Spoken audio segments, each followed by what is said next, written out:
Hello, Wu Ming here. I just wanted to make a video about. Here, Wuming is talking about how when people are explaining the applications, like from a kata, that they explain it in a way that makes it sound like there's only one application for this movement. I've always believed there's dozens, and like when I'm teaching, I've kind of come up with a little system.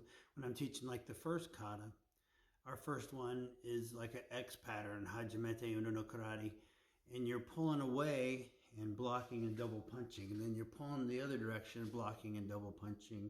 You do all four directions, and some of the versions have, when you pull away, you maybe do a kick and then a block and punch. But what the first thing I do is the attackers are grabbing four different directions. You're blocking and punching.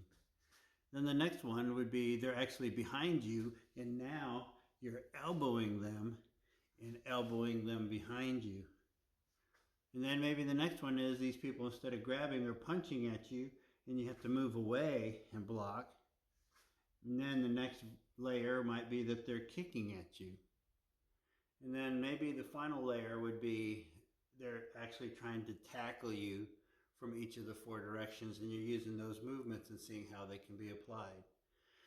This kind of shows you that the bunkai right off the bat doesn't have to be super complicated, but it actually gets you away from someone just trying to grab your arm, trying to come up behind you and grab you, someone trying to punch at you, someone trying to kick at you, and then at the last one, they're trying to come in and scoop you up and tackle you. And then you can see how you move away, elbow them, and do a strike and get really rooted.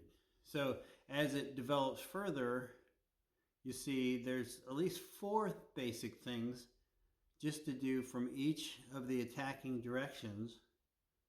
And the one that people are most surprised at is where someone's behind you.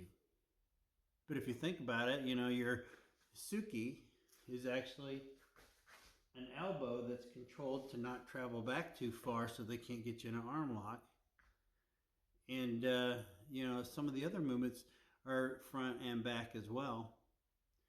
Anyways, that's kind of a good structure, if someone wants to start to explain the uses or explore what is going to happen in a kata by having the attacker grabbing them and then just studying what the katas you guys do in your systems are doing to them.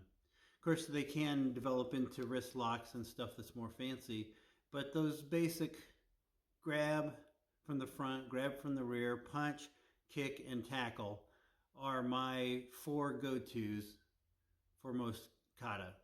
What do you guys think?